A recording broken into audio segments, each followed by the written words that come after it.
Olá pessoal, sejam todos bem-vindos e bem-vindas a mais um Louca Sabedoria, onde a gente explora as diversas faces do conhecimento humano em busca de nós mesmos, em busca da revolução de si, em busca de, a partir dos diálogos, das trocas e dessa experimentação, onde eu ofereço o melhor, vocês oferecem seu melhor, nossos convidados oferecem seu melhor, a gente se vulnerabiliza, a gente se abre para que a gente juntos cresça, juntos aprenda, juntos se aperfeiçoe e se aprimore em busca desse negócio que a gente chama de felicidade, autorrealização, satisfação e tudo mais.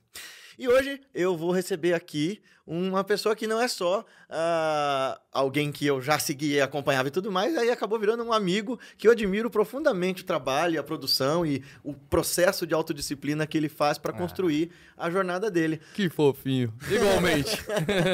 Seja bem-vindo, Doug. Obrigado. É uma honra estar sendo convidado logo no comecinho assim do podcast. Olha só. O Douglas, para quem não conhece, eu acho difícil se você nunca acompanhou nada do canal dele, dos trabalhos dele, tem um projeto muito curioso de fazer de si mesmo um laboratório humano. É bem isso. Review humano. Que mais? Conta aí pra nós. Bom, testo coisas e geralmente as pessoas gostariam de ver o resultado de vários tipos de experiências, de dieta, de treino, de todo tipo de situação, de hábito, mas às vezes não tem a possibilidade ou a coragem de testar. E aí mandam pra mim e eu testo. A definição de um empirista, alguém que vai viver a experiência na prática. Aliás, o Douglas me conheceu pessoalmente por conta de uma das experiências no canal dele que ele me chamou pra dar um help, né? Sim. Porque ele também trabalha com experiências com consciência e umas experiências bizarras, a gente vai falar disso tudo. Mas antes eu queria que você contasse um pouquinho da tua história, porque eu comecei a te acompanhar, pra quem não sabe, não sei se isso daria pra colocar aqui, mas eu conheci o Douglas porque eu tava zapeando no YouTube e de repente eu vi o meu marido ali. Pá! Se cortasse aqui, as pessoas iam ficar... São casados, né? Exato. Então, então, não somos casados. Então, faz esse corte aí. O Felipe tinha cabelo comprido também e parecia muito com ele. Aí eu tava olhando e fiz assim... Se vocês colocarem a imagem dele, vocês vão ver. Assim, ó, pá! Aí eu falei, o que você tá fazendo no YouTube? Aí o irmão dele também fez, caceta, é muito parecido. E quando eu mostrei pro Douglas, ele disse também. É muito parecido. Eu achei parecido. E aí eu comecei a ouvir aquele papo doido daquele cara que era Uber na época e saiu e teve um passageiro canibal. E eu, Jesus, que rolê. Várias histórias bizarras. Se Uber, assim, acho que todo Uber tem história bizarra pra contar. Eu quero saber alguma. Devia ter um podcast só pra Uber. Cara, ia dar muita história. Aquela história de que tem passageira que quer pagar com o corpício, rolou com você? Tem, aham. Eita, Lelê! Rolou. Uma rolou assim descaradamente e a outra indiretamente. Menino ou menina? Meninas. Meninas? Bonita ainda. Uia! E É o que faz você você... manteve a sua pureza e santidade? Oxe, 45 conto? Isso aí é a segunda vinda de Cristo, hein, cara? A galera que acha que ele é Jesus. Uma viagem cara. Faz uma coisa só pra aqui, por favor. Deixa eu ver um negócio. Não, eu não costumo fazer as pessoas consumirem bebidas alcoólicas. Se virar café, aí eu vou acreditar. Porque, aí, nossa, se eu tivesse esse dom, cara... Pra quem não sabe, na vida extremamente estoica e disciplinada do Douglas, uma das únicas coisas que é a adicção dele é café. Nossa, eu amo café. E aí, nessa sala, embora vocês não estejam vendo, estão as duas pessoas que me causaram o meu vício de café. A Patrícia foi a primeira delas, é tipo traficante, essa aqui é de graça, depois eu recebo. Agora foi assim, né, que eu fiz com você. Exato, mesmo, né? Foi exatamente isso. Ele me levou um café e falou, olha esse café aqui, ó, 100% arábica, ó. Prova uma vez. E aí é uma bosta, porque agora eu não consigo mais tomar pilão. Eu falo, que merda, é diferente, né? Você tentou alguma vez, depois de já ter tomado café bom? Eu tentei. Toda vez que eu tento, eu penso que é uma experiência terrível, assim. É ruim, né? Não, mas aí tudo bem, a gente sobrevive. Às vezes o café é pra ficar acordado. Foi assim que eu comecei a tomar café. Eu precisava eu também. dar conta da vida. Me conta, como é que você começou YouTube e tudo mais? Cara, eu comecei antes do YouTube no Facebook. Eu gostava já de produzir vídeo de humor, né? De fazer coisa assim, só por entretenimento próprio mesmo. Não era nem pra viralizar nem nada, porque na época nem tinha muito o termo influenciador digital. Uhum. Então eu só gostava de fazer brincadeira, Foi gravar. Foi o quê? 2012? Foi 2014 que eu comecei a fazer brincadeirinha assim de produzir vídeo. E aí, em uma dessas, um vídeo viralizou. Eu nunca tinha passado por uma experiência de viralização, achei legal, né? Vi aquele monte de gente dando risada e tudo mais. E pediram mais, aí eu produzi outro, aí o outro viralizou, aí eu produzi outro e o outro viralizou. E aí, nesse momento, já tinha muita gente pedindo canal no YouTube. Aham. E eu não fazia ideia de como cuidar do YouTube, não fazia ideia de nada. Falei, tá bom, vou abrir. Você tava com quantos anos na época? Nossa, cara, faz... 2014? Eu devia estar com uns 21 anos. Tá. E nessa época você já tava trabalhando e tudo mais? Já trabalhava. Eu já trabalho desde os 13. Aham. Então, há muito tempo eu já tava trabalhando e era só um entretenimento de produzir Entendi. às vezes, muito às vezes. E aí funcionou, e aí eu comecei a produzir também humor pro canal do YouTube, né? Interpretando séries e o tal. personagem, né? Interpretando o personagem que foi criado, que viralizou. E a galera veio em peso, assim, e aí começou a minha jornada no YouTube. Entendi. E aí virou sua profissão quando? Porque você fez uma transição, né? Eu lembro Foi quando eu demorado comecei a pra te tornar a assistir. profissão. Quando eu comecei a te assistir, você ainda tava como Uber, e aí você contava as histórias. Foi nessa época que eu comecei a ver. Teve uma mistura de profissões, né? Eu aproveitei uma profissão pra alimentar outra profissão, né? Que, Aham. Pô, tô fazendo Uber, vou aproveitar desse momento aqui pra produzir conteúdo sobre isso, né? Aham. E foi Eu achei que você ia falar, meio não, que você termo. divulgava, ó, acho que você ia chamar no Uber, o celular é esse aqui. não chegou a ser tão misturado assim. Hoje em dia já não valeria mais a pena. Mas dá pra tirar dinheiro com Uber, cara. Eu paguei muitas contas trabalhando como Uber. E eu não achei um trabalho ruim, é um trabalho que eu achei... Mesmo sendo divertido, eu achei legal pela liberdade da gente poder trabalhar a hora que quiser. E quanto mais você trabalha, mais você ganha. Eu não sabia, eu tinha a ideia de que você sempre foi um cara muito esforçado, mas você trabalhava desde os 13 e acho que isso contribuiu para essa sua forma. De novo, gente, quando eu começar a contar das experiências, o Douglas é um cara mega estoico, ele segue umas paradas que as pessoas não têm muito pique de seguir, não. Mas você acha que ter esse tipo de vida, assim, de desde cedo já começou a trabalhar e tal, você acha que de onde veio esse chamado para ser autodisciplinado e tudo mais? A disciplina demorou bastante. É mesmo? Bastante. O fato da gente começar a trabalhar cedo, eu acho que é muito positivo, porque, Eu também acho. ao meu ponto de vista, a gente evolui como pessoa quando a gente lida com problemas. Então, quanto mais cedo a gente começa a lidar com problemas, mais cedo a gente vai começando a se desenvolver moralmente. Não precisa ser tipo eu, tá? Que você vai ter que lidar com gente querendo se suicidar quando você tem 13 anos. Pode ser um pouco mais calmo o lance. Você pode trabalhar normal. Você só entrou de forma mais hardcore, né? E sem ter opção, né? Sem filtro, sem trava de segurança. Pule de bungee jump sem corda. Vá! Mas vai dizer que isso não te fez ficar maduro mais cedo? Não tenho dúvida. Inclusive as pauladas que eu tomei, que foram bem traumáticas, mas que constituíram quem eu sou hoje. Assim, sem então, dúvida. são traumas, mas que depois você consegue lapidar eles Se e você tem a transformar isso em ajuda certa. Eu acho que se você tem a ajuda certa, os amigos certos, a boa vontade certa, porque eu acho que existe um limite. Igual a falha do exercício, sabe, Doug? Eu acho que trauma, assim... trauma não é bom pra ninguém. Os choques da vida, todo mundo vai passar.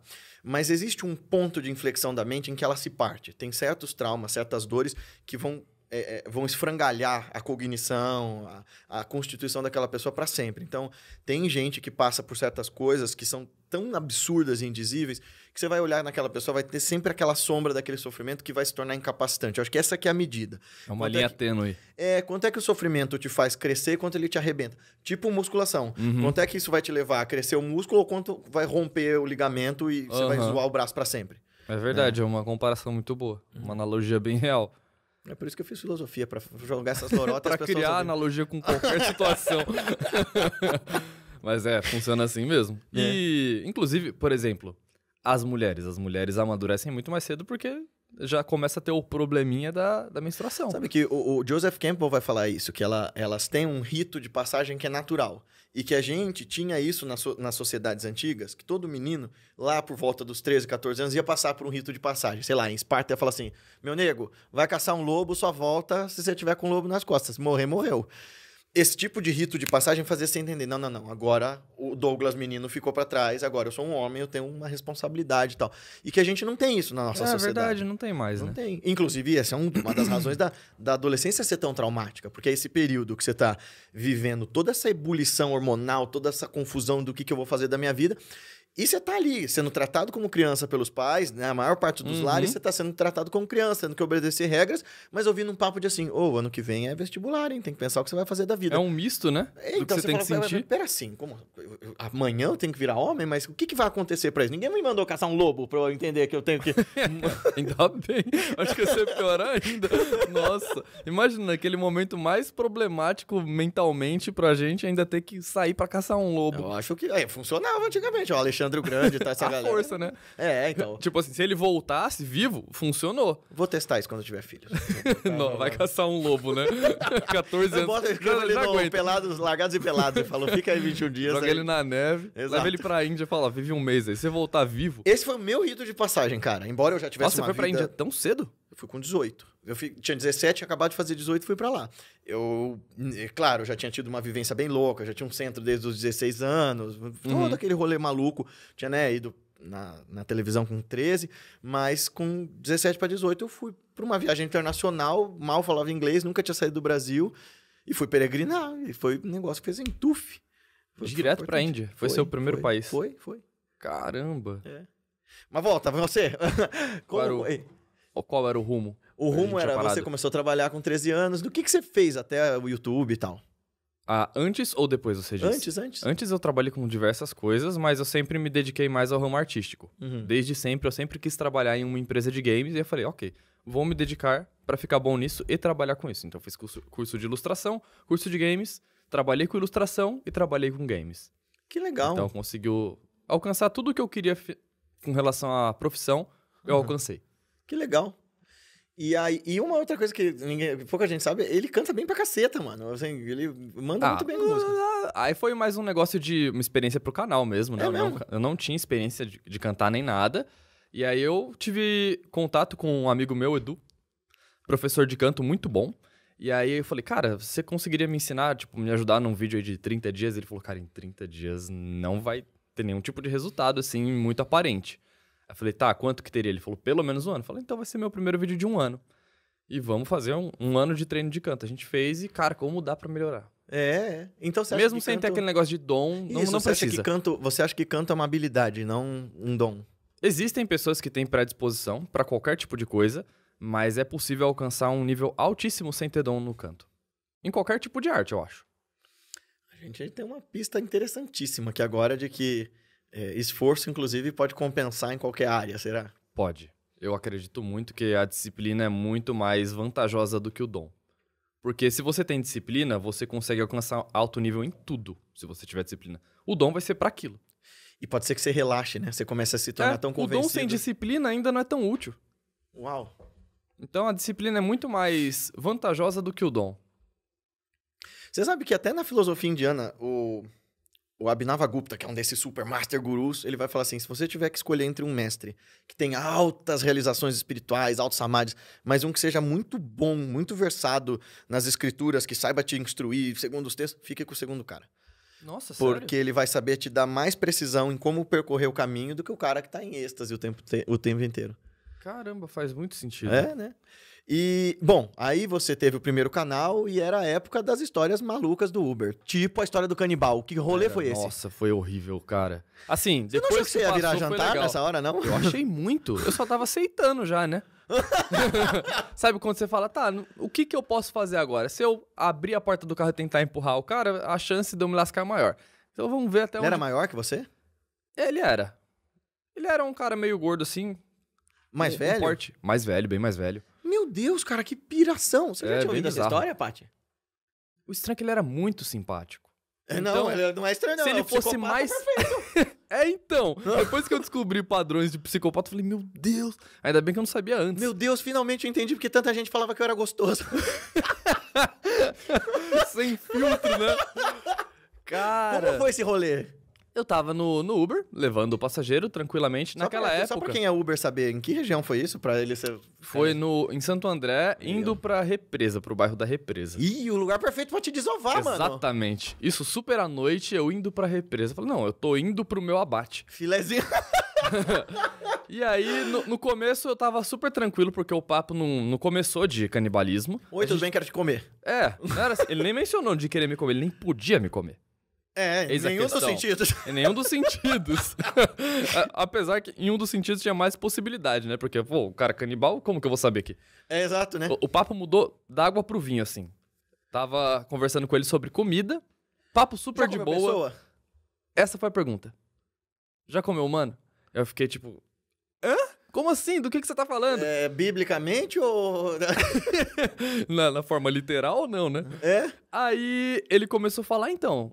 É interessante, parece com isso e isso. Aí eu falei, meu Deus. Nem aí, fala que vai... Aí deu aquela travada de tipo, mano, eu não vou mais continuar a conversa. Aí você só fica pensando qualquer coisa, né? Ele tipo, tava eu no tô banco indo pra do representar. passageiro, assim? Ele tava do meu lado. Naquela época era muito comum Era mais sentar do normal. lado. É, eu também ficava sem graça de ir pro banco de trás. Falava, pô, sacanagem com o cara. Horrível, horrível. Não, eu não achava ruim. Eu preferia quando as pessoas sentavam no meu lado, porque meio que as pessoas que sentavam atrás tinham uma chance maior de me dar menos estrelas. Eu não sei porquê, mas é uma coisa que eu havia percebido. Olha! As pessoas que sentavam no banco da frente tinha mais conversa e tudo mais. Eu sempre gostei de conversar, então eu me sentia mais tranquilo quando a pessoa sentava no banco da frente. E aí ele conversando comigo mandou essa. Aí eu falei, quer saber? Você tem a chance de eu morrer aqui na rede? Eu vou perguntar tudo pra saber como eu vou morrer direito. Eu vou morrer com conhecimento. Eu vou morrer com sapiência do que vai acontecer. E aí ele começou a me explicar que era de uma religião dele, lá da região do Oriente Médio. Ele falou que não era qualquer pessoa que ele comia, não era com frequência também, e só podia ser com pessoa da família. E acontecia um negócio que era parecido com uma tribo, que uma vez eu li, que ele receberia a energia da pessoa em que eles comeram. É antropofagia o nome disso, né? Antropofagia? Não é canibalismo. Antropofagia é a ideia de devorar alguém pra receber o dom, o espírito, a força daquele Então, guerreiro. pra ele, possivelmente ele nem é canibal, né? Então, né, pra ele isso é um costume, o Sim. nome disso é A antropofagia. naturalidade que ele falava parecia ser um costume. Tem filme de terror disso, com essas tribos e tal, tem um filme horrível na Amazônia, mas o lance é esse, assim, de tipo, no caso das tribos, era você abate um inimigo e, por exemplo, você arranca o coração dele, come esse coração, porque você vai absorver a força desse inimigo. Nossa, é bem parecida a teoria. É. Porque E é muito eles antigo isso, né? esperavam um membro da família atingir o ápice, assim, você conquistou o seu objetivo de vida. E aí você vai passar aquela energia pros membros da sua família doando o seu corpo, então ainda era proposital. Não era tipo, vamos matar ele. Tá Era se sentindo pleno e satisfeito, Ed? Já cumpriu sua vida? Imagina, eu ia criar uns objetivos extremamente complexos, né? Eu quero ficar 6 vezes mais rico que o Elon Musk, né? Até isso não acontecer, não podem me comer. Eu quero conseguir virar um Super Saiyajin, é isso. O meu objetivo é esse, enquanto meu cabelo não Super ficar Saiyajin loiro. 3 já. Exato, nem é ia isso. poder falar isso. E aí, a tia dele falou, a última que aconteceu foi a minha tia, que os filhos dela todos passaram na faculdade, todos finalizaram a faculdade, estão formados. Ela se doou e a gente comeu. E demora, inclusive. Não é uma coisa que acaba assim, comeu, acabou. É uma coisa que eles têm que desossar. É muito bizarro. Ele Maluco. explicou assim detalhadamente tudo que é feito. Tem uma injeção que é dada antes pra pessoa não sentir nervos e não afetar a carne, não gerar hormônios pra carne, pra acontecer um negócio de forma bem natural e feliz. Calcula como era isso antes de ter anestesia. Nossa, imagina. Era você fazendo cirurgia, que ia ser outra história que a gente vai contar depois. Nossa, imagina se eu conseguisse um objetivo de vida. Ó. Exato. Não tem Nossa nada, meu filho. Senhora. É isso aí, pede um tiro na testa. mais Eu ia rápido. preferir de alguma forma muito rápida, assim. Cara, imagina isso. Porque assim, no Tibete, aliás, provavelmente esse povo deve ser daqueles Uzbequistão, Tajiquistão, desse Eu não lugar faço assim da ideia. Pérsia. Ele chegou a mencionar o nome da Da tribo? religião, mas eu não me lembro. Não era Farsi, pelo jeito. Não. Se você falasse o nome, eu lembraria. Zoroastro? Não tem nada de Não, zoroastriano. não. Mas Alguém que souber aí dos teria que comentários... pesquisar no YouTube, assim, Porque religião... Porque tem outras religiões no Oriente Médio. A gente acha que o Islã varreu todo mundo lá e sim. Essas são meio que sub-religiões, né? Sim, elas ficam isoladas e elas são meio que super perseguidas, mas existem tribos autóctones que têm costumes muito antigos. E isso é um costume de um povo, tipo, muito, muito, muito antigo mesmo. Sei lá, de antes de escrita e tal. Essas são coisas muito antigas. Agora, que isso persevere no mundo de hoje, isso é muito louco. Porque imagina... E o cara ia falar isso abertamente, né? Porque, mano, tipo, isso é crime, cara. É assim, Uhum. Enfim, não existe, esse é meu costume. Não, você matou tua tia e você picotou um cadáver. Isso é crime.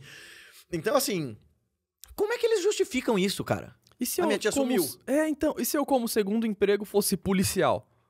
Exato. Como que Vai você falar lida pro com um cara ali, dilema então, desse? você está preso, sinto muito. Exato, exatamente.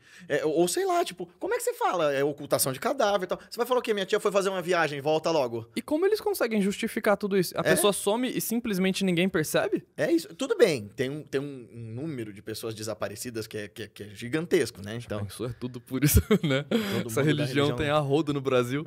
e a Ivete Sangalo tava tentando denunciar isso o tempo todo, dizendo: meu amor é canibal, comeu meu coração e agora eu sou feliz. É isso! Olha! As teorias, Ivete, você é conspiração, dessa né? religião, cara. Meu Deus! Aí você vê a Ivete viajando com frequência pro Oriente Médio. Né? Pronto, o segundo programa nós vamos ser processados pela Ivete Sangalo. Não duvido não, né? Porque ela é um amor de gente. Não, gente, a gente tá brincando, Ivete. Eu juro que é sempre uma brincadeira. mencionar que é Mas brincadeira. enfim, se você tá chocada com essa história, nós também estamos. Acho que é por isso que a gente derivou tanto. Imagina tá do lado da pessoa, o quão chocado você E aí, cara? Ele foi embora e falou: foi embora, beijos, fique super com Deus. tranquilo. É que ele me respondeu Isso- tudo que eu E perguntei. você foi chorando pra casa. Não, Chegou em um casa, momento abraçou da sua mãe. conversa que eu não tava mais tenso. Eu tava perguntando, ele respondendo, e fazia tanto sentido o que ele falava que eu comecei a acreditar e eu perdi o medo. Você falou: quando que tem uma marmita pra provar? Nossa, cara, eu não teria coragem. Eu nem era vegano, mas eu não teria coragem Nossa, da mesma Deus me forma. livre, não, enfim. Mas ele falou que parece com carne de panela. Ele falou que algumas regiões lembram carne de porco. Então, é isso. Agora ninguém mais vai comer carne de panela depois disso. Como transformar pessoas em vegetarianas Isso aqui... sem ser militante, Isso né? aqui foi um truque dele pra fazer propaganda vegan aqui. Todo mundo que assistiu isso Desde aqui. muito tempo atrás, né? Foi tudo pensado. Então, e aí, bom, você seguiu. E sua mãe, cara, nesse dia que você contou essa história, não ficou apavorada? Meus pais tinham mais medo das outras histórias. Tipo? Meu pai torcia pra eu parar de trabalhar com Uber. Não por outras pessoas, por mim. Por eu bater o carro. Porque eu sou extremamente distraído. Então eu ficava no mundo da lua, assim, máximo. Eu sou uma pessoa tranquila por ficar a maior parte do tempo no mundo da lua. Então imagina você dirigindo e ficando... Uma vez uma passageira pediu pra abrir o vidro pra vomitar. Porque eu fiz muitas tranqueiras no trânsito. Olha, outra coisa que a gente tem. Sério? Sim, eu dirijo como se eu estivesse fugindo de um sequestro o tempo todo. Meu Deus! Então você pisa, no caso. Um pouco, né? Mas você tem distração no trânsito? Não. Quem será que tem mais chance de morrer no trânsito? Ou você, o distraído ou o que pisa? O Felipe no banco de passageiro de qualquer um dos dois, acho que era ele que morreria. Ele tem uma certa ansiedade de andar comigo. Meu Deus! Eu tenho essa constante sensação de que eu tô fugindo de um sequestro. Caramba! O yoga acelerado. Não bate. Eu sou essa contradição com patas, Tipo, cara. TDAH com yogi. Eu sou a prova de que qualquer pessoa pode meditar, cara. Nossa, legal, muito legal isso. Quando alguém me fala, não consigo meditar porque eu tenho ansiedade. Eu sou a pessoa que que é prova. verdade? Olha esse amigo meu aqui, ó. Eu sou a prova de que isso é real, sabe? Tipo, fico ali e tal, mas... Disciplina. Viu? É isso. O ponto de inflexão pra mim foi esse. Eu tava numa crise suicida, perguntei ao meu mestre, eu preciso de um método pra aprender a ser melhor, como vocês estão sempre falando. Como eu faço? Ele, agora você tá pronto porque eu tenho pra ensinar. Eu falei, bom, isso aqui me deu uma sensação de vontade de continuar vivendo. Então talvez funcione. E fui testando por teimosia mesmo, assim, num nível de tipo, ele tá dizendo que funciona, eu vou fazer só pra provar pra ele que não funciona. Nossa. Comigo não funciona. E funcionava. Ele falou, caraca. E aí eu ia mais fundo, mais fundo. E de repente todas aquelas coisas descritas, tipo, na autobiografia de um yogi, iam rolando comigo e eu falando, mas eu não sou especial como esses caras desse livro. Como é que tá acontecendo? E acontecia. E você falava, uau. Caramba. É fantástico. Esse é o aspecto... Eu acho que isso que deve ser legal também do teu trabalho. Dessa experimentação de você falar assim, putz, isso aqui realmente funciona e eu tô sentindo coisas que eu nunca imaginei. Sim, às vezes acontece. De eu entrar em experiências totalmente cético, sem ter uma expectativa positiva do que vai acontecer, e acontece algo exatamente do jeito que as pessoas estão mencionando, sabe? Vamos falar disso, mas antes, em que ponto você virou a tua carreira de youtuber, assim? Porque até então você fazia conteúdo de humor e vlog, né? A gente ouvia... Estética, né? É verdade. Falava bastante de cabelo, de barba e tal. E, de repente, eu até fui procurar quando você abriu o canal de experiência. Falei, ué, cadê o Olá, Seres e tal? O canal nem tá no ar mais. Isso foi antes da gente virar amigo, tá vendo como eu era fã mesmo? Ele acompanhou a minha época antiga. E aí, eu falei, ué, cadê aquele cara?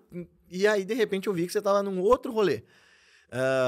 Como que isso aconteceu? E, aliás, foi um treino de desapego ferrado, né, Doug? Porque...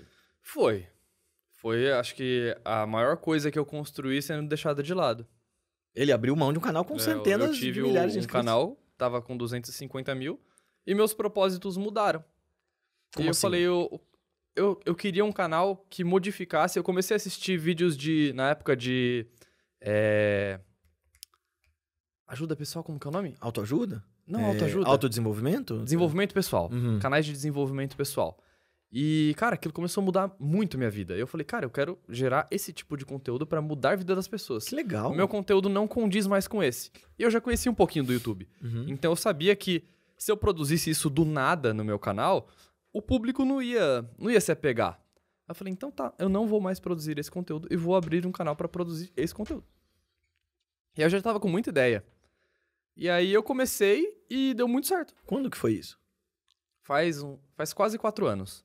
Foi agora, né? 3 anos e meio. Eu sou um velho, então pra mim 4 anos é... Até que recente. É recente. É bem recente. E aí esse novo canal, e você apostou e deu certo, né? Porque tá com quase 1 milhão de inscritos. Facilitou muito porque eu já tive a escola do YouTube com o meu canal antigo, né? Então eu já sabia mais ou menos o que funcionava, como fazer as coisas, né? Essa época você já tinha contato com a galera hypada, assim, do YouTube, amizade com esse pessoal? Tive bastante contato com gente grande do YouTube por causa do primeiro canal. Entendi.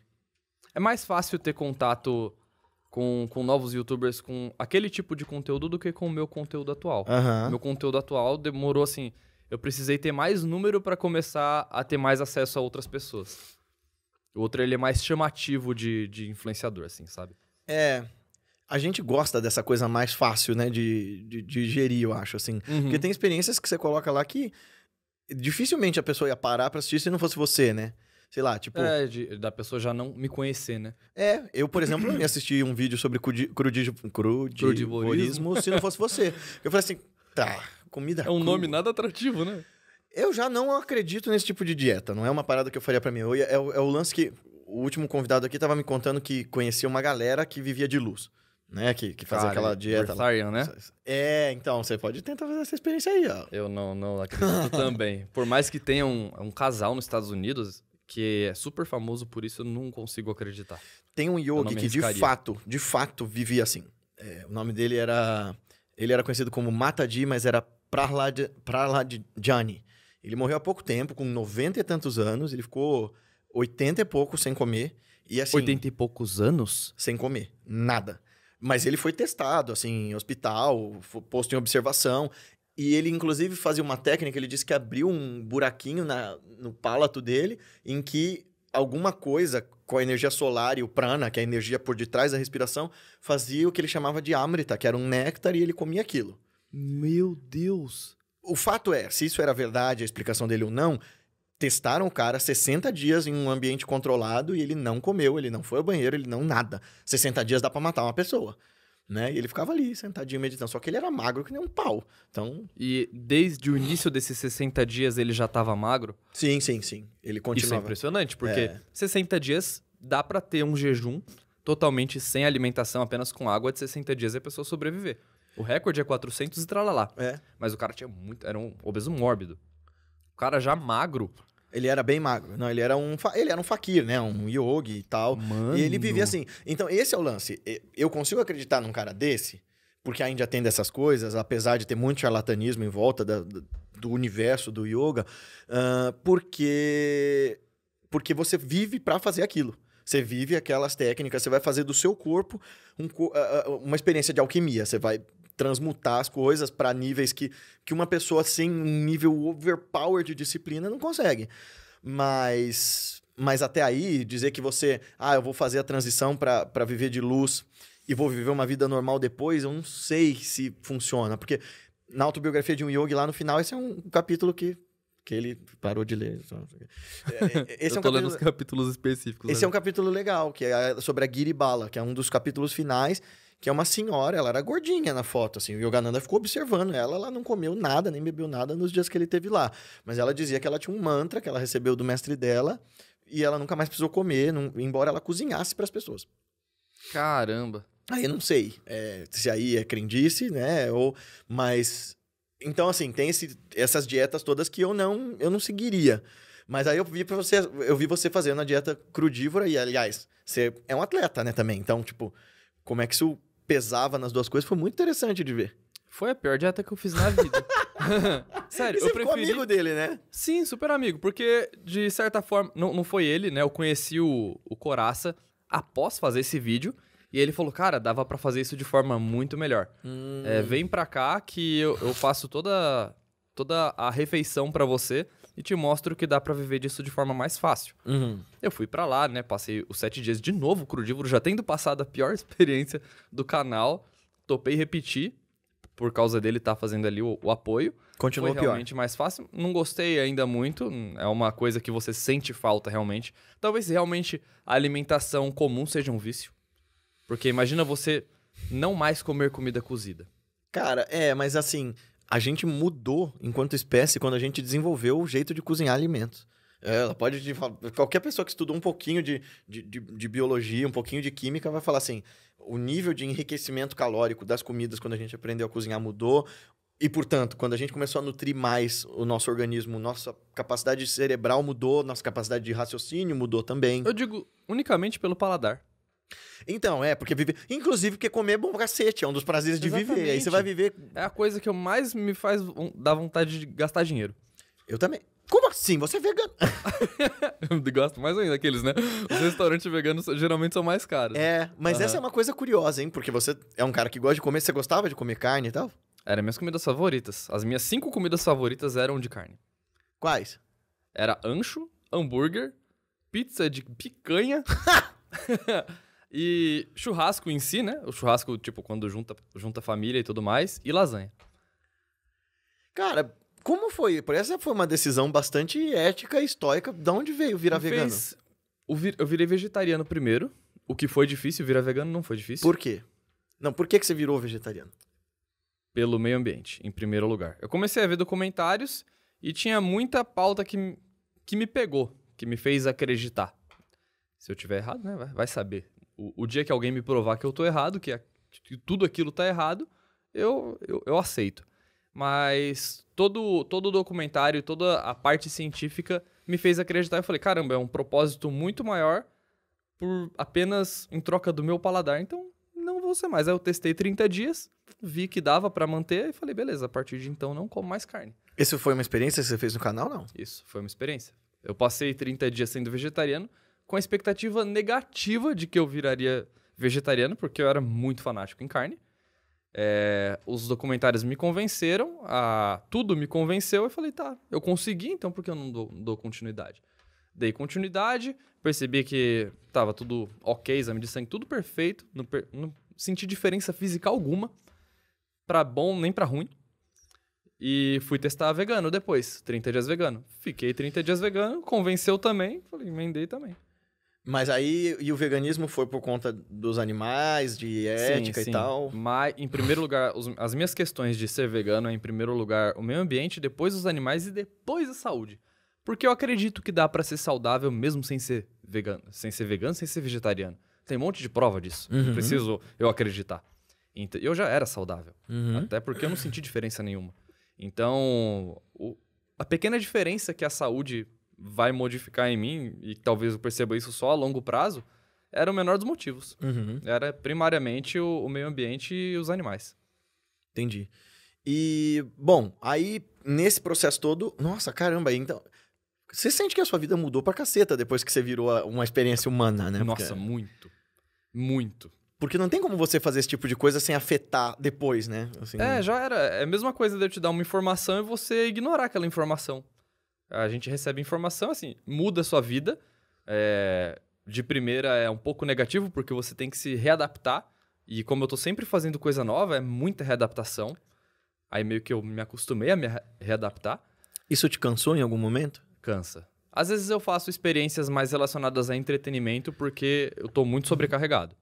Principalmente quando é muito físico, assim, sabe? Aí eu dou um tempinho, até porque a minha produção é bem baixa, a quantidade de vídeos que eu produzo pro YouTube. Você faz um por semana, né? Às vezes menos. Tem mês que eu faço 2 vídeos. Uau! É bem pouco.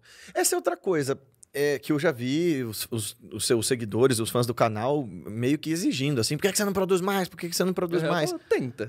Abre um canal e tenta fazer um vídeo essa é a por primeira semana, coisa. vivendo a coisa. O problema também de não conseguir postar com tanto excesso, agora eu tô postando shorts, então eu tô conseguindo manter uma frequência muito boa no canal. Mas esses vídeos longos, eu tenho que viver 30 dias a coisa e eu não minto. São 100% reais os vídeos. Inclusive, se acaba antes dos 30 dias, eu falo. Se eu não aguento, eu falo. Então, viver aquele tempo todo para depois editar, demora. Não tem como acelerar o tempo. Essa é uma coisa em você, que eu não sei se teus outros amigos percebem, mas eu logo que a gente começou a ficar mais próximo, me admirei muito. E você é honesto pra caceta, né? Você é muito 100%. franco, assim.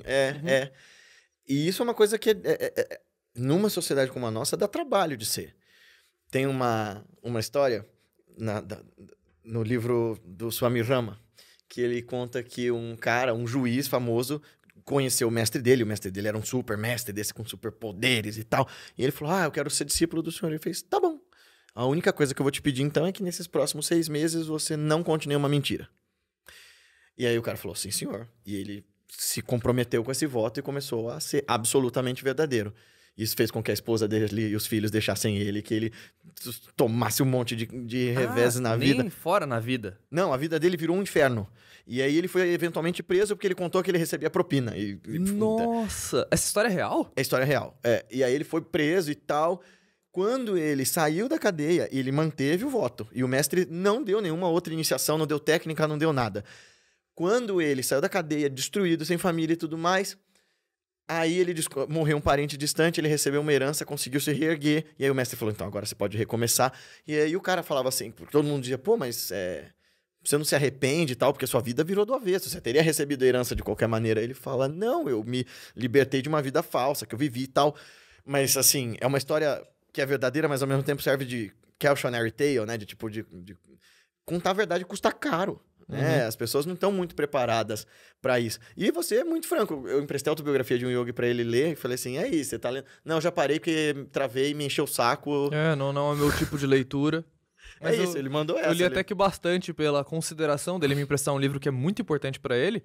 E no geral, assim, eu não gosto de ler nenhum livro, mas quando me cativa muito, eu tenho um negócio muito egoísta. Se eu consigo usar muito do que tá o livro ali para mim, eu consigo dar continuidade. Ali era um caso de uma situação que eu não consigo levar aquele tipo de vida. Eu não consigo me abster do resto todo para me dedicar igual os mestres, sabe? Então, era interessante saber a história, mas eu tava pensando no fundo, caramba, o que daqui eu consigo tirar para mim e colocar isso de útil na minha vida? Porque o que ele tá passando é muito difícil. A prática. É muito difícil.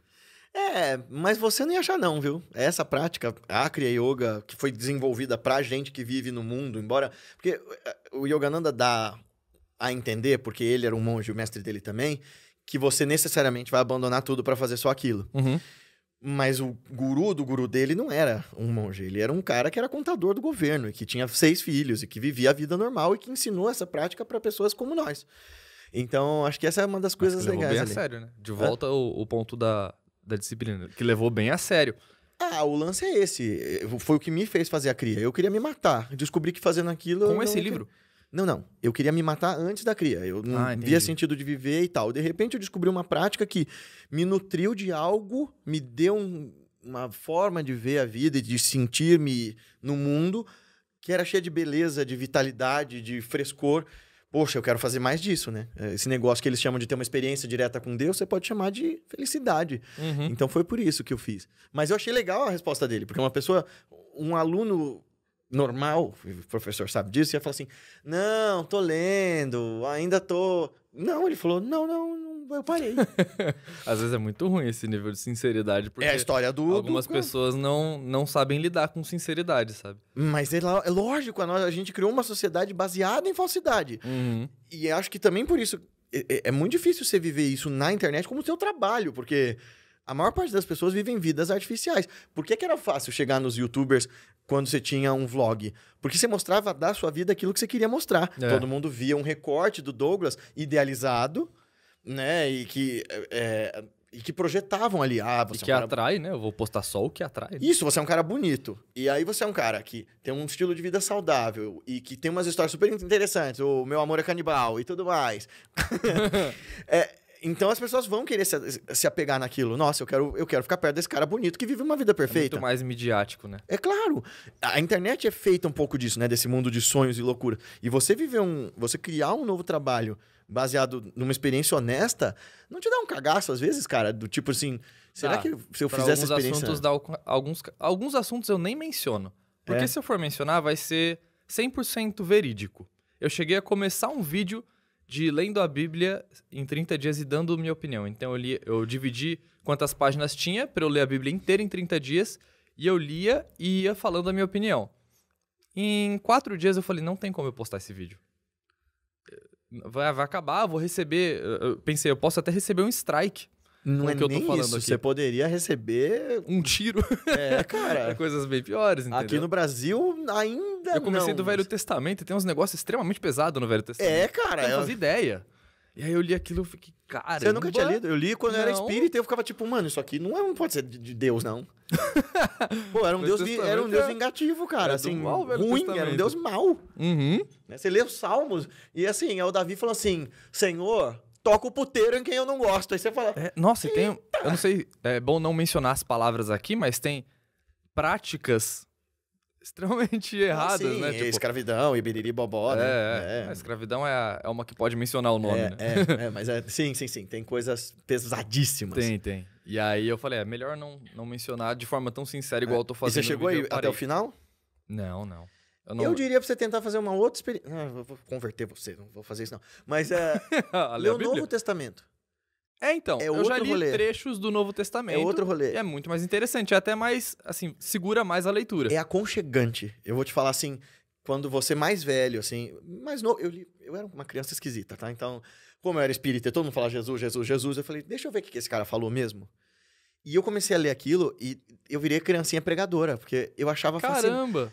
Porque era muito inteligente, assim. Era de uma sabedoria prática que você fala assim, porra, mano. Hoje mesmo eu tava falando isso pro Ed, né? Eu falei, cara, isso que Jesus, quando a gente tava falando assim de tentar convencer essa galera radicalizada pra qualquer espectro, eu falei, cara, é isso que Jesus chama de não dê pérolas aos porcos. É isso. Jesus foi uma pessoa fascinante, Ele né? era, então, e isso me fez me reconciliar com ele, cara.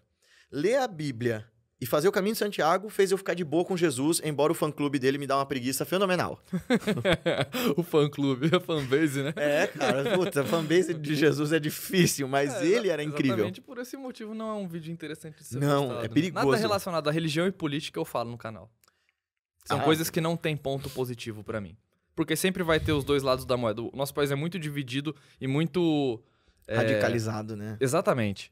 Então, qualquer coisa que eu fale, seja positiva ou negativa sobre religião e política, vai ter um grande grupo falando mal de mim. Então não vale a pena. Mas você faz isso de um jeito muito delicado e inteligente, porque no fim do dia, sinto te dizer, tudo é político, como diria o Aristóteles. É verdade. Então, quando você faz aquelas tuas enquetes em que você sai na rua perguntando e desmanchando e expondo machismo, expondo homofobia e essas paradas, não sei se vocês já viram nos vídeos dele, ele sai fazendo enquete aí e perguntando, tipo... não vou lembrar agora, mas... Você ficaria com trans? Isso, exatamente. Isso, cara, é muito revelador, inclusive, do espírito humano. Porque a gente vê vídeos disso, dos anos 80, você viu... Recentemente viralizou uma entrevista que... você é a favor do assassinato dos gays? E as pessoas falavam, sou a favor, assim. Tipo, Caramba, abertamente nos anos assim, 80, sendo no gravado. Jornal Nacional. Porque saiu uma matéria dizendo, olha, homossexuais são mortos e tal, todo dia. E a pessoa sai perguntando, e as pessoas, eu sou a favor, sim, eu sou. Caramba, imagina isso hoje. Cara. Se sai isso hoje na televisão. Você sabe que tem uma teoria, Douglas, que diz que essas leis e essas ideias... A gente estava falando antes do começo do programa, né? De sociopatia e tal. Uhum. Que o que segura o tecido social, o que faz a gente não virar criaturas muito bestiais, são coisas muito frágeis. E a gente viu isso nos últimos anos, assim. Qualquer coisa que sai da normalidade das pessoas... É meio aquela história daquele Um Dia de Fúria lá, aquele filme que hoje você pode tocar matar alguém e tudo mais. Sim, não nossa, vai é ter muito nada. bom esse filme. Tem um capítulo no Rick and Morty muito parecido com isso. Exato. É baseado num filme. E é um experimento social terrível e que provavelmente é verdade. Uhum. Né? Eu acho que aconteceria muito próximo disso. Solta as amarras das pessoas e diz, durante 24 horas você pode fazer o que você quiser. Maluco. Nossa senhora. Eu não ia sair de casa. Eu também não. Pra você se preservar bom e são, você tem que ficar dentro de casa. E é isso. A gente tava falando até no começo do vídeo, né? Antes do vídeo, que a gente tava discutindo um mau papo de ética e moral, aí entramos em canibal. Nada a ver, né? Que ética é aquilo que você faz, mesmo que ninguém esteja olhando. Você faz porque você sabe que é certo. Né? Tipo, é isso. Eu não agiria de forma diferente em um dia desses, assim. Você pode fazer o que você quiser. Por exemplo, você fez a experiência sobre ser vegano no canal. E é isso que eu tô falando sobre ser honesto, né? Sobre aderir a um modo de vida. Você poderia continuar vestindo essa camisa e usando essa bandeira como propaganda e escondido comer carne. E não é o caso. Eu sou amigo dele, ele é vegano mesmo. É real, ele aderiu à parada e seguiu. E as pessoas provavelmente nem iam saber. É muito fácil falar que tô fazendo as coisas do canal e não fazer, né? Se eu quisesse que fosse um canal, assim, fake, daria pra fazer, sei lá, 80% daqueles vídeos sem fazer. Tipo a experiência pra qual ele me chamou, onde a gente se conheceu. Não foi agradável. Não. Pra mim foi? também não foi agradável. O que foi? Conta aí pra eu passei 30 dias usando uma caixa orgânica. Tem toda a explicação e tudo mais. É interessante a explicação. É uma sauna privada. É uma sauna privada. A caixa ela é feita com muito cuidado. É uma caixa de madeira com várias barreiras de metal. E nem é uma caixa assim feita para meditar dentro, né? Não sei se deixou isso muito claro no vídeo. Mas eu quis testar e a forma onde a gente pode talvez perceber alguma coisa é meditação, porque você vai estar mais prestando atenção em algo paranormal, parafísico, alguma coisa assim. Eu falei, cara... prestando atenção em si mesmo, né? Exatamente, em alguma mudança que aquilo possa gerar, né? Eu falei, cara, eu não sou tão bom assim em meditar, vou pedir pra alguém que né? Aí falei pro Guilherme, você poderia fazer pelo menos um testezinho de uma meditaçãozinha ali dentro? Ele foi lá pra casa, a gente conversou bastante sobre meditação, ele me deu uma cadeirinha pra meditar que eu nunca havia utilizado antes, que eu achei muito boa, uso até hoje. E ele testou, ele também não percebeu nada diferente, né? Fora o calor e tudo mais. Apesar que a gente, como eu já havia falado, a caixa não é feita pra meditar, né? Mas muitas pessoas já relataram aí curas, né? Por causa da caixa e tudo mais. Eu achei muito interessante. Assim, a teoria da caixa é muito interessante, mas em várias situações eu testo coisas no canal e não sinto nada. É cara, né? É cara. Acho que é uns 7 conto. Prefiro comprar um handpan. Inclusive, pessoal que produz handpan aí, se quiser vir no programa, quiser anunciar e trocar por um handpan, a gente super aceita. Abre uma caixa postal. Exato. Nossa, eu piro no som daquilo. Tem um amigo meu que falou, isso aí é o instrumento dos gratiluz, hein? Você critica tanto os caras, daqui a pouco você tá tocando isso na praça e falando sobre... Se recebesse um aqui agora, você ia deixar de lado? Claro que não, eu ia ficar felizão da vida. Eu até falava grátis ter se o cara quisesse. Mas tem algumas coisas que a gente testa e não percebe diferença, né? Muita gente medita e não percebe diferença. Mas aí que tá, né? Que tipo de sistema de prática, o que você tá fazendo com a meditação e o que você tá chamando de diferença? Que as pessoas acham que meditação vai fazer você reprogramar o cérebro. Perder a sua crise de ansiedade instantaneamente, né? Não vai te fazer Meditou isso. Agora, nunca mais vai ter crise de ansiedade. Até porque tem um lance, né, Doug? Eu já te falei isso. A meditação não foi inventada para você sanar a crise de ansiedade, nem para você trabalhar mais e dormir menos. Toda essa coisa utilitarista que estão fazendo a meditação virar... Ela funciona para essas coisas. Ela realmente vai melhorar o teu bem-estar. Tem um monte de estudo científico que realmente prova isso. Mas ela não foi inventada para isso. Meditação qual foi o propósito inicial? Fazer você se conhecer. Levar você a essa experiência do indizível. A essa experiência para além de qualquer conceito, para além de qualquer explicação sobre quem é você. No caso de um hindu, te levar ao eu real, ao Atman. No caso de um budista, te levar àquele lugar da experiência que a gente chama de shunyata, que é vacuidade, da totalidade ou do nirvana. Não a banda. Então, a meditação foi inventada como um sistema... Na verdade, primeiro, contemplar é algo inerente do ser humano, né? O ato de olhar para dentro, de prestar atenção, qualquer um de nós pode fazer. O que esses grandes visionários desses caminhos espirituais todos fizeram era sistematizar e criar método para usar essa capacidade de concentração introvertida para nos levar a um estado onde o sofrimento não existe mais. Eu saber responder com propriedade por uma experiência direta, quem sou eu? Essa é a pira. Você me perguntou, tá, para que é que eu ia querer fazer a vida da minha vida, a vida desses mestres? Para isso, para que eu consiga chegar num lugar tão profundo e singular e bonito da minha experiência sobre mim mesmo, que quando eu voltar para a superfície, eu transporte essa felicidade, essa paz, essa alegria, esse amor e essa sabedoria para todo mundo. Uhum. É um propósito muito potente. A entrevista era com o Douglas e tô eu aqui, ó, Zé Palestrinha. Todos os podcasts que eu fui, ambos falaram bastante. Então é isso. É uma conversa, não é pra ser uma regra. Inclusive, ele falou pra mim, não, a gente pode ser livre mesmo, porque você é conversa infinita. É, eu converso muito toda vez que eu vejo ele. Eu adoro nossos papos. Me conta, qual foi a pior experiência do canal? Bom, tá em termos entre... de sofrimento, assim. Tipo, tá entre o crudivorismo e sono polifásico. Puta, essa você falou que você ficou biruleibe das ideias, né? Essa daí eu, nossa, quase desisti. Como foi isso aí? Tava em estado de zumbi. O sono polifásico, pra quem não sabe o que é você dormir de forma picada. Em vez de você ter um sono durante o dia, durante o período da noite, de 8 horas, 7 horas, você vai dividir essas 8 horas de sono em pequenas sonecas em que você aprende à força a alcançar o sono REM, sono profundo, muito rápido por necessidade. E eu achei isso horrível. No começo a gente não aprende, no começo a gente não sabe dormir instantaneamente. Você aprendeu? Aprendi. Ah, então aí é uma habilidade adquirida. É uma habilidade adquirida. Dorme agora. Você... amigos meus que às vezes dormem em casa, amigas minhas, falam, meu, eu conversei com você e segundos depois você tava roncando. Eu faço isso também, mas nunca aprendi a dormir. Sério? É que eu ligo e desligo. Talvez eu seja uma pessoa de sono polifásico e não saiba, mas... Não, mas você faz isso num sono longo no dia. Às vezes não. Faz vários soninhos no dia. Não, às vezes eu preciso de um cochilo à tarde, assim. Que a Patrícia fala, tá, eu deito, eu apago, pluf, aí eu volto no 330 de novo. É uma habilidade que não dá pra desadquirir. É, porque eu durmo muito pouco, né? Eu te falei, eu acordo 4h30. Mas você vai dormir tarde ainda? Sim, eu durmo tarde. Nossa, então você vive um semi-polifásico. Mas não recomendo pra ninguém não, cara. Eu também não. Não é saudável. Porque eu já cheguei a ouvir de pessoas com privação de sono, tem depressão, tem crise de ansiedade, tem pesadelo. Teve alguma dessas coisas? Cara, eu tive vontade de fazer... Sabe quando você perde toda a sua... Quando você fica apático?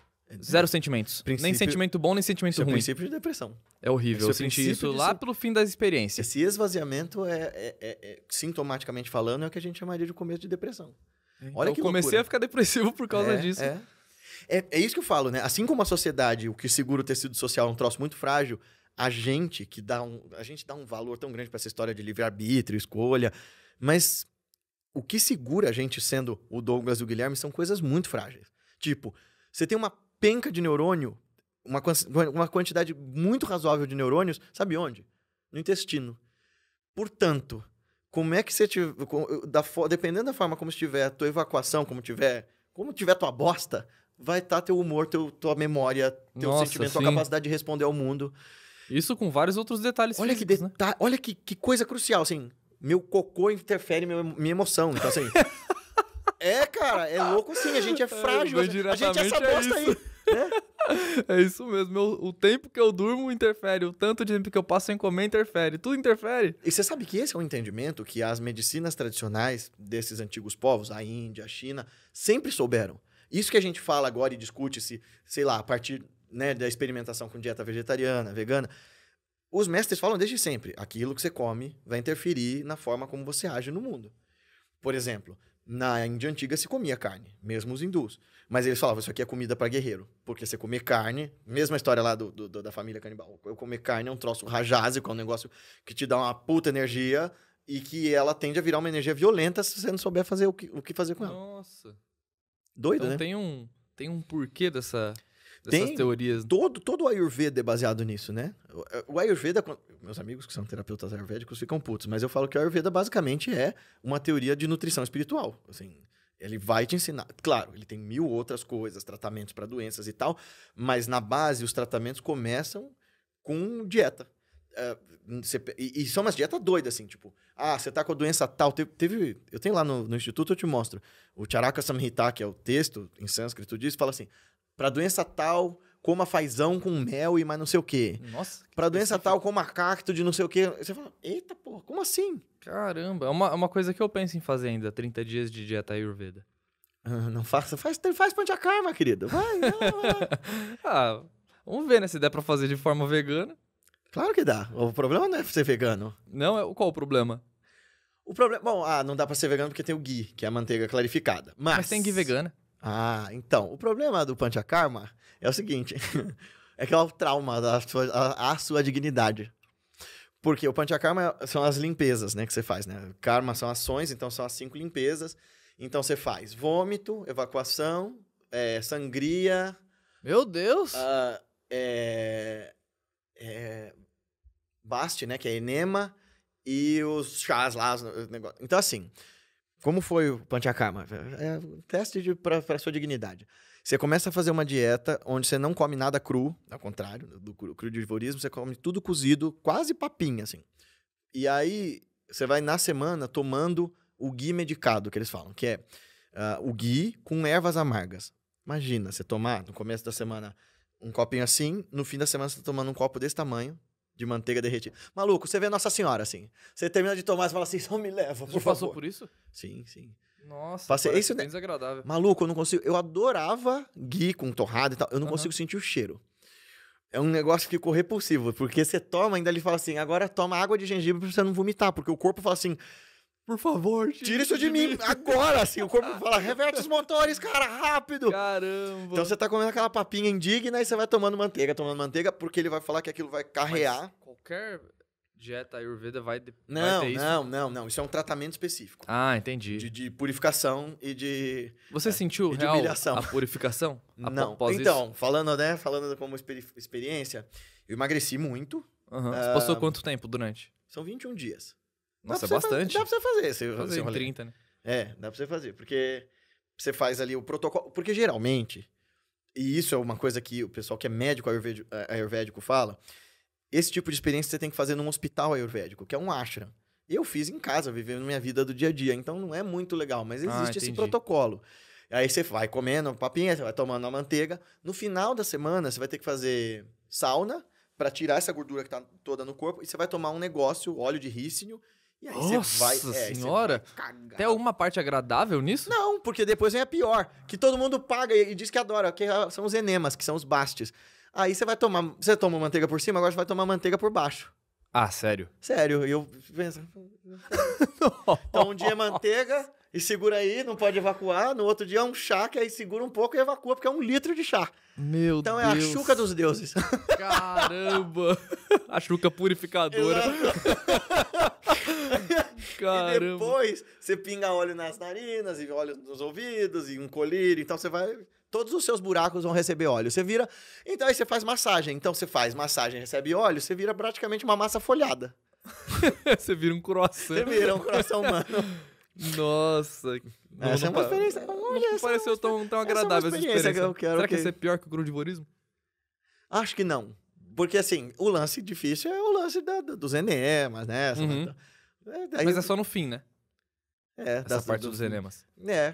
Eu gostaria de ver esse vídeo no teu canal. Todo mundo gostaria. A galera ama ver os vídeos que eu me lasco. Eu vou falar com os meus amigos terapeutas ayurvédicos e falar, dá esse tratamento pro Douglas. Tem um hospital aí no jeito pra eu passar 30 dias. Nossa, não. Aí você pode fazer na sua vida normal, continuar malhando e tal. Embora eles digam que não é recomendável. Você tem que ter uma vida um pouquinho mais serena nesse período, porque é uma purificação, é um tratamento mesmo.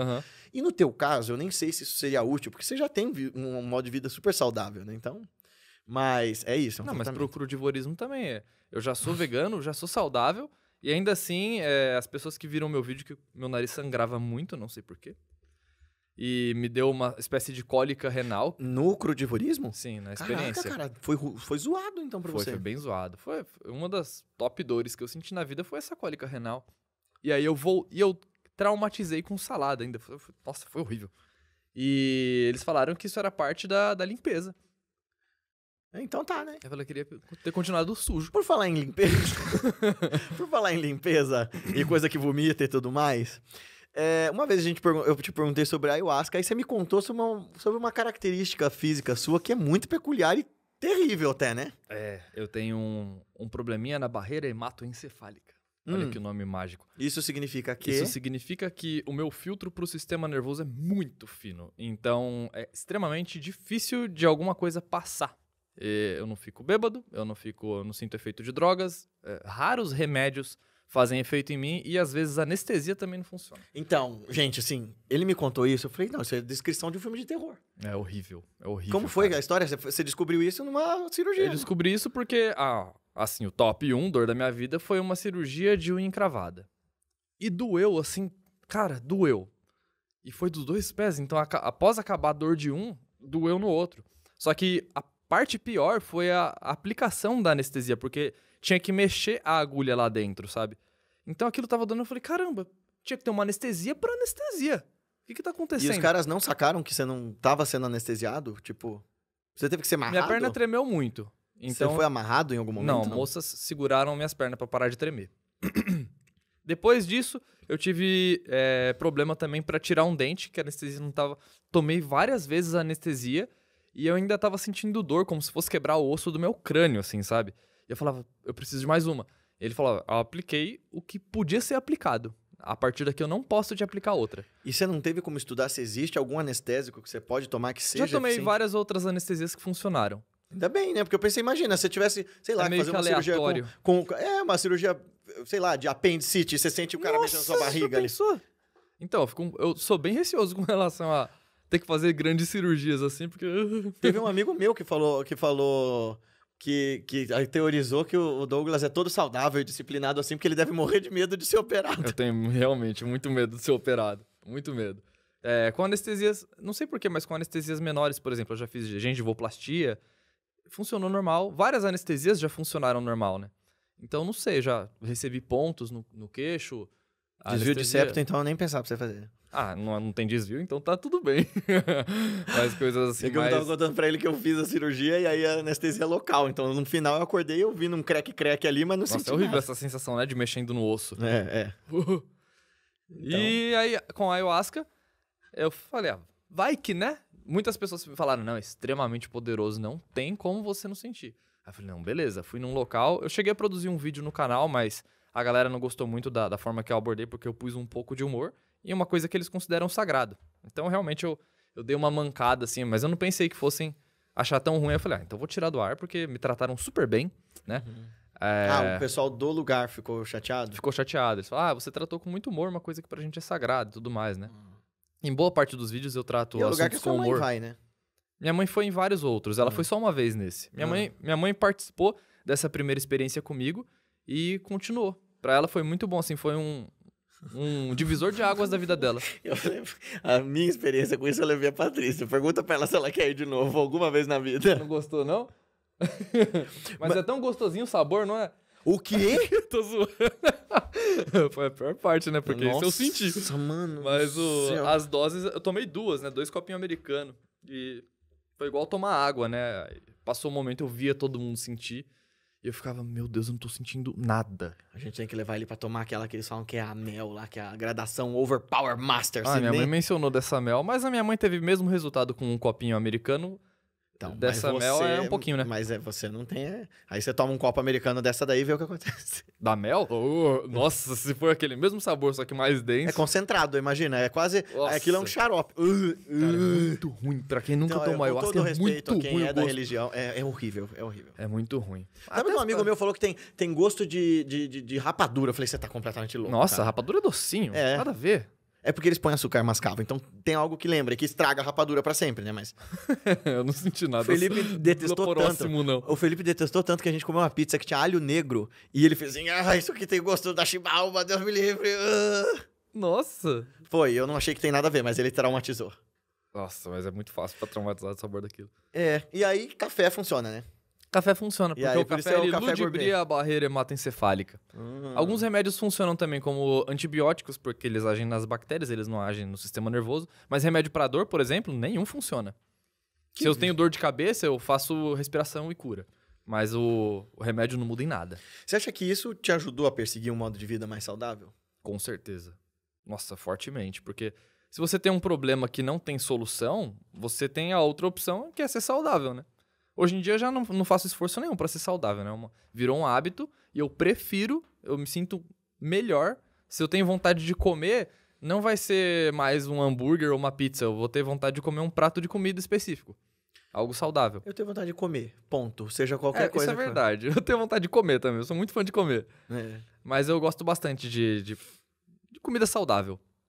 Então já não é mais um esforço. No começo foi. O que você pensa de fazer assim? Porque você acha que você continua o trabalho com as experiências ad infinitum, porque dá pra fazer isso? Ou você pensa em construir alguma outra coisa em cima disso? Até então, meu plano é só testar o máximo de coisas possível pra um dia ser um super-humano. Um dia poder contar histórias pra muitas pessoas. Ó, se você fizer isso, vai acontecer isso. E vai ser muito legal. E você tem alguma experiência, assim, que você... em vista que você acha que... Nossa, isso aqui vai pirar a galera quando sair e tal? Então, depende muito. Algumas experiências, tipo, mudam minha vida e o vídeo flopa. Tipo o quê? Por exemplo, eu fiz uma experiência com sound healing. Aham. E com chá de cacau. Aquilo me deu efeito, que a ayahuasca não deu. E aquilo foi incrível pra mim. Foi algo mais próximo, assim, de uma coisa física me gerar um efeito psicodélico, junto com a música e a minha própria meditação. E o vídeo é o vídeo com menos views do canal. O vídeo ficou super bem gravado. É uma experiência que eu relato, assim, positivíssima. Eu indico todo mundo. Meio que não tem contraindicação, né? Música. Uhum. As pessoas basicamente te aplicam música. E aquilo foi maravilhoso. Eu fui outra vez depois, sem ser pra experiência e tudo mais. Quando tem, eu vou de novo. Ah, você até me falou pra eu ir e tal. Sim, eu acho incrível, incrível. E olha que eu não sou um cara que gosta de meditar com música. Eu gosto do silêncio. Sempre que eu tô em casa, é muito basicão o meu jeito de meditar. Eu sento, fico quietinho, no silêncio, e é isso. Gente, assim, quando eu comecei a dar as dicas, e ele falou que foi sentindo as melhoras com os sistemas, e ele foi me dizendo o tempo que ele ficava meditando antes, sem técnica nenhuma, o Douglas tem o tipo de disciplina que faria com que ele fizesse qualquer sadhana com uma facilidade absurda.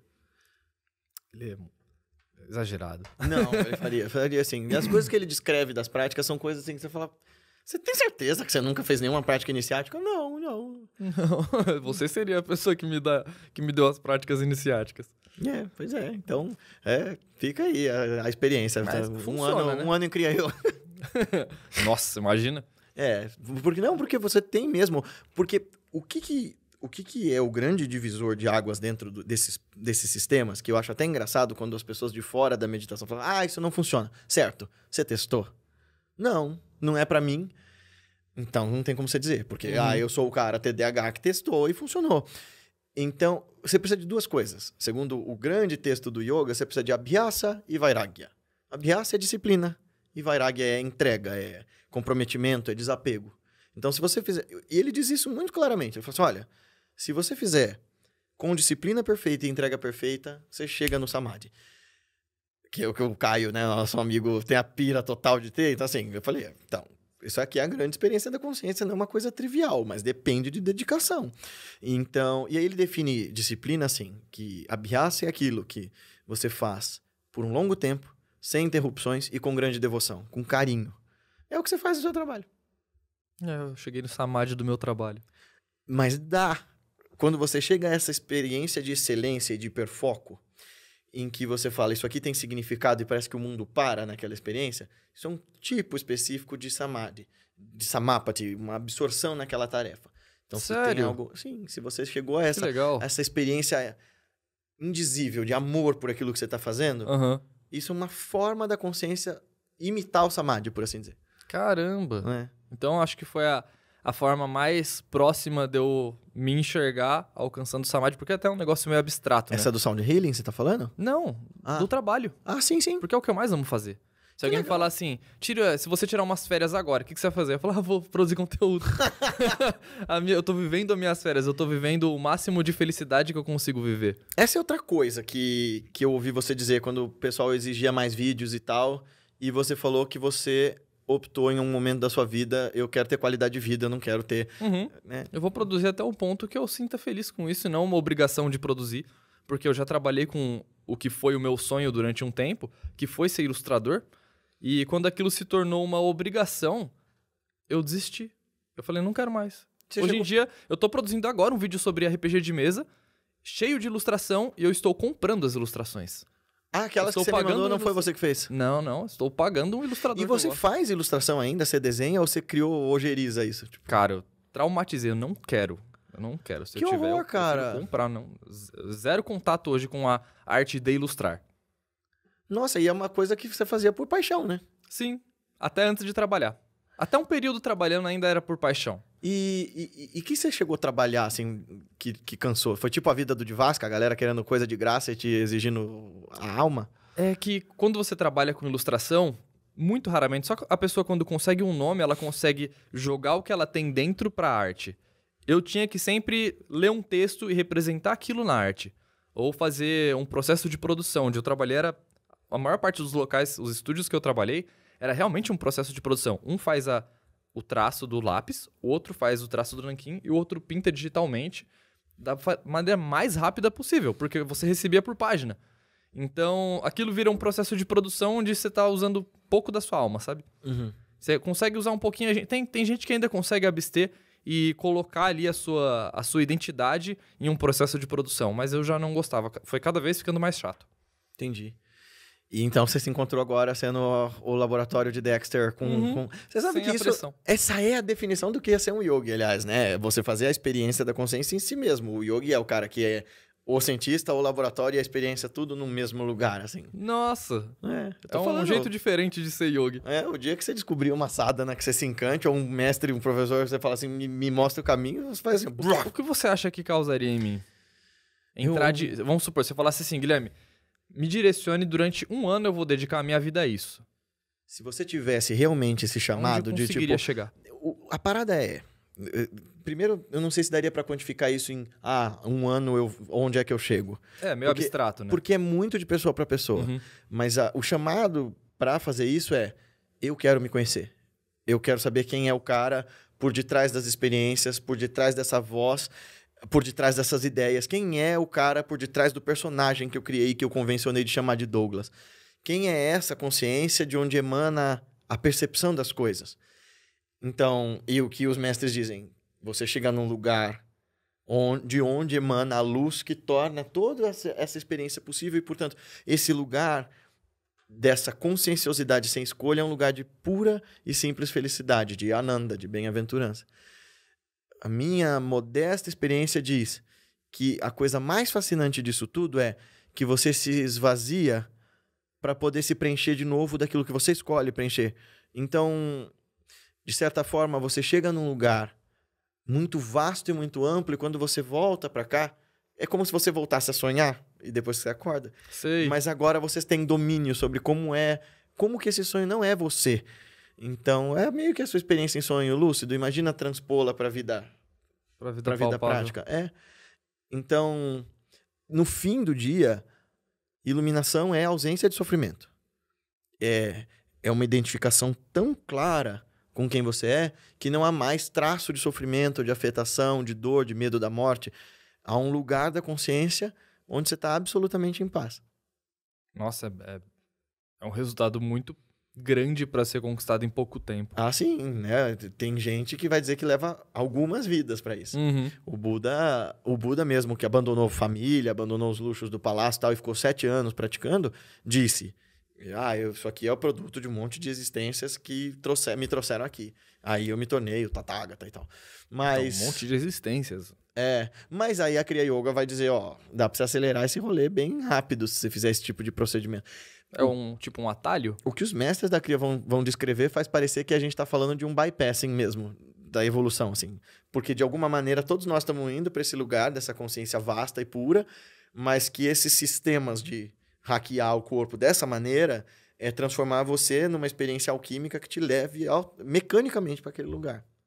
Caraca. Eu costumo pensar que seja uma composição entre esse lugar da mecânica, né, da técnica que te leva à experiência, somado ao estudo, porque você precisa disso, de tarka, que eles chamam, né, que é discernimento, você saber distinguir, porque, tá bem, eu estou sentindo uma experiência maravilhosa, mas eu não sei explicar para mim, eu não sei organizar isso, fica difícil você conseguir transportar ela para a vida prática. E um terceiro elemento que é graça. Supondo que haja alguma força inteligente que, mesmo que seja interna, que seja, por exemplo, Lahiri Maharaji fala isso, né? Que o guru verdadeiro é a própria alma, o próprio si mesmo, o seu ser real. Se essa força interna tá ali, perfeita e em paz, por que ela não te dá isso agora? É uma questão de graça, ou de merecimento, ou de abertura. A hora que você se abre pra isso, o negócio faz... Plá, e aí rola. Então é muito de pessoa pra pessoa, né? Ah, sim. Mas eu te diria, com muita segurança, que 1 ano de sadhana te levaria a um lugar extraordinário da consciência. Um lugar... Sério? Sim, você não voltaria o mesmo de um negócio desse. Mas nunca. Teria que fazer sempre. Mas você vê, as pessoas mais céticas que eu vi experimentarem essas práticas falaram, cara, eu tive uns negócios que eu nunca tive na vida. Assim. Eu fui uma dessas pessoas. Que a ponto de falar, eu tomei ayahuasca e falei, olha, não achei nada aqui que eu não tenha encontrado na prática. Caramba. É. Eu tenho muita curiosidade pra sentir esse tipo de sensação muito anormal, sabe? Eu senti, mas ainda foi só, eu acho que uma pontinha do iceberg lá com sound healing, sabe? Não foi algo muito... Eu já senti algo mais poderoso com meditação do que com sound healing. Aqui ali era alguma coisa física que tava me causando, sabe? Aí eu achei, nossa... Uma coisa externa, algo né? Você fala funcionou, assim, Algo funcionou, mas eu já consegui sentir sensações mais anormais com meditação ou com excesso de exercício físico também. Que aí já é mais palpável. chegar na exaustão e tal, né?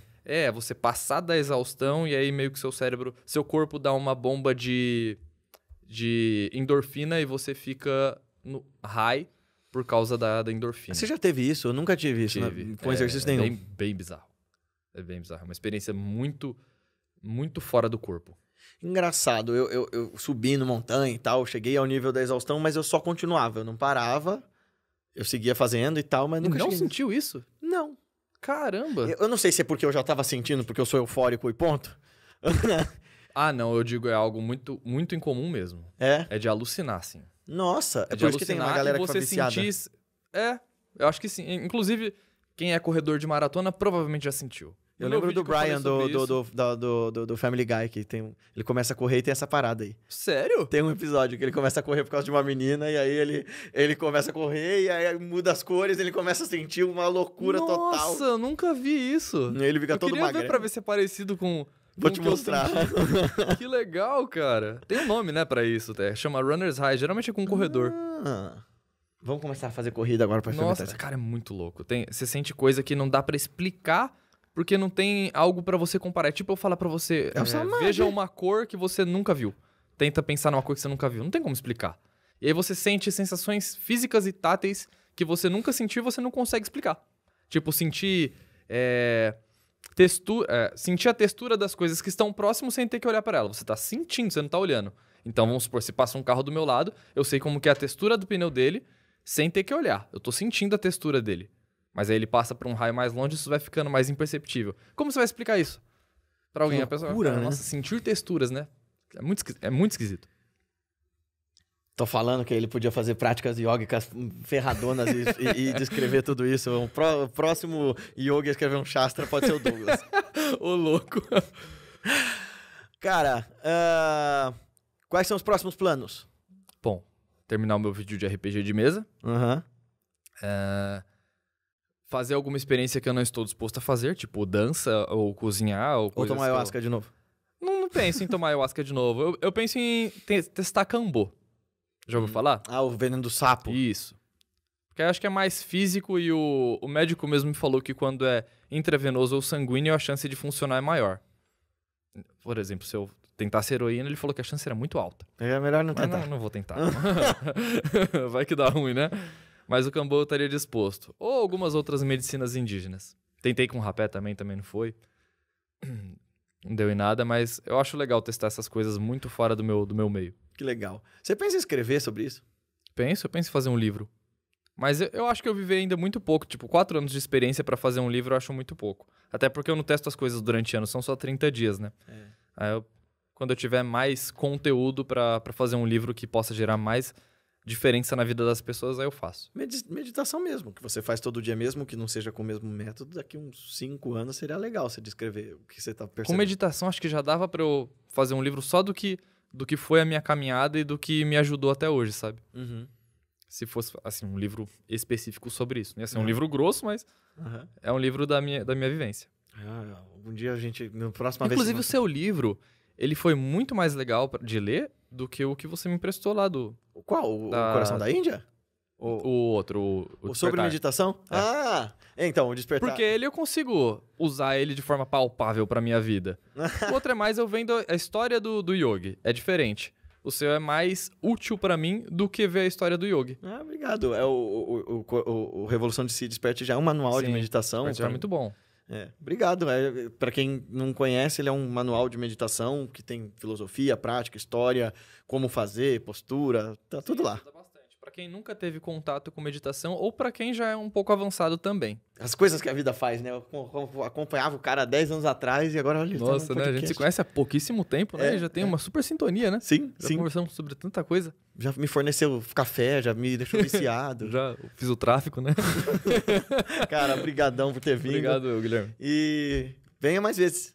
Vira aí, só chamar. É isso aí. Galera, se vocês gostaram desse papo, não se esquece de deixar seu joinha, se inscrever no canal, deixar seu comentário no comentário de alguém para fomentar a nossa discussão e mandar esse vídeo para seus amigos nas suas redes sociais todas, TikTok, Instagram, Facebook, todos elas. E é isso. Muito obrigado por ter assistido até aqui. Espero que a gente se encontre aqui nos vídeos, nos cursos de meditação, nas práticas, nas palestras, nas viagens e tudo mais. E até a próxima.